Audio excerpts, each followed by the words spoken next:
अच्छे बच्चे कैसे बैठेंगे बेटा? पाठ ये प्रश्न 12 आज हम लोग कर रहे हैं। पहले प्रश्न को पढ़ते हैं, समझते हैं, फिर करते हैं।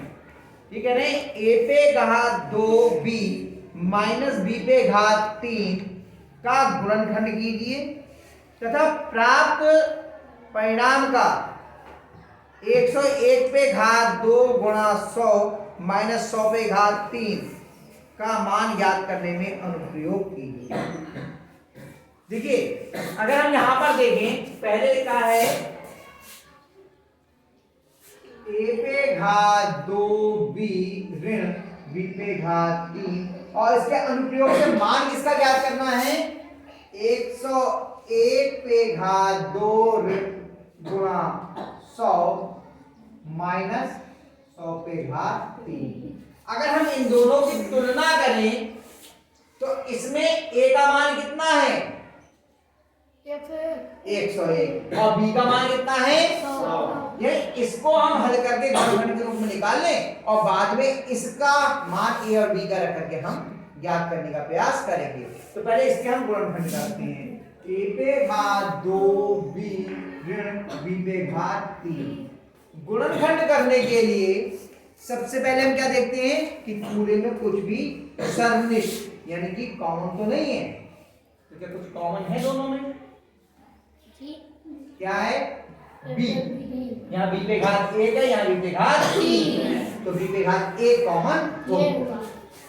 b हमने इसमें से कॉमन ले लिया। जो कॉमन लेते हैं उससे भाग करते हैं, इसमें b से भाग करते हैं तो b कट जाएगा। कितना बचेगा? 1 पे घात 2 ऋण और b से इसमें भाग किया तो b पे घात कितनी हो जाएगी? 2। 3 घात है, 2 घात रह जाएगी। जो कॉमन लेते हैं उससे भाग करते हैं। अब ये क्या होगा? a पे घात 2 ऋण b पे घात 2। अब हम क्या करेंगे? इसको एक बार जोड़ लीजिए, एक बार घटा b a धन b और a ऋण b। ये इस रूप में आ गया। अब इसका अनुप्रयोग करके इसका मान ज्ञात कीजिए। इसका मान ज्ञात करना है तो देखिए 101 यहाँ पे अभी पहला प्रश्न तो खत्म हो गया, पहला भाग से इसका। अब दूसरा उसका मान ज्ञात करना है। 101 पे घात 2 गुणा 100 ऋण 100 पे घात 3। इसका मान ज्ञात करना है, इसके रूप में मान लीजिए। अब फिर हम वही याद करते देखिए, a कितना है इसमें?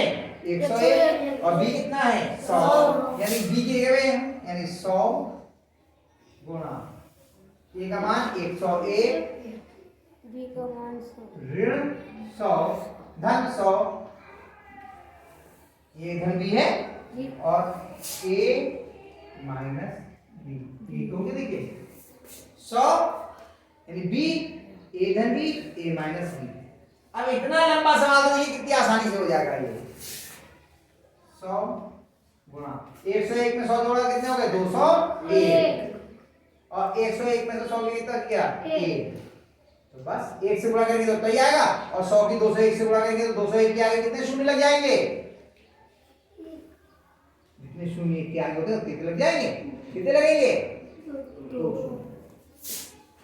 ये गुणा समझ में आया नहीं? पहले भी बताया है, जैसे हमने 5 की गुणा करनी है 10 से तो कोई जरूरत नहीं, 5 के आगे एक शून्य लगा दीजिए। हमने 713 की गुणा करनी है 1000 से, गुणा करने की कोई आवश्यकता नहीं है, 713 के आगे 3 शून्य लगा दीजिए। ये तो होता तरीका। आया समझ में? पक्का? तो पहले हमने क्या किया? पहले हमने इसके गुणनखंड किए, इसके हिसाब से a का मान कितना है? 101 और b का मान कितना है? 100। इसका मान ज्ञात करना था। इसके अनुप्रयोग से इसमें हमने a और b के मान रख दिए और मान निकाल करके आया समझ में? फिर करेंगे दोबारा तो समझ में और अच्छे से आ जाएगा। 13वां सवाल इसको बिठा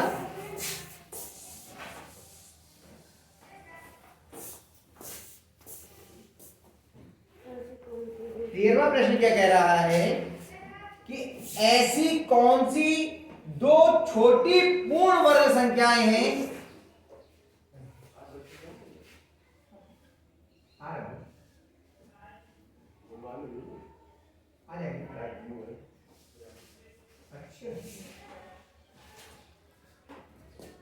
कौन सी दो छोटी पूर्ण वर्ग संख्याएं हैं जिनका अंतर एक पूर्ण वर्ग संख्या ज्ञात होता है।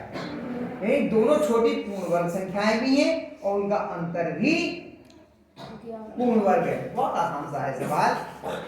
ये आपको पाइथागोरियन ट्रिक में भी हम लोगों ने देखा था। 16 और 25। 16 कितने का वर्ग है? 4 का। और 25 कितने का वर्ग है? और इसके वर्ग में से इसका वर्ग घटाओ तो कितना आता है? 9। और 9 कितने का वर्ग है? 3 का। तो वो पूर्ण वर्ग संख्या कौन होगी? 16 और 25। लेकिन 16 कितने का वर्ग है? 4 का। 25 कितने का वर्ग है? 5 का। तो 5 का वर्ग ऋण 4 का वर्ग बराबर 9 बराबर 3 का वर्ग। गया? आ गया? चलिए इसको उतार लीजिए और कर लीजिए।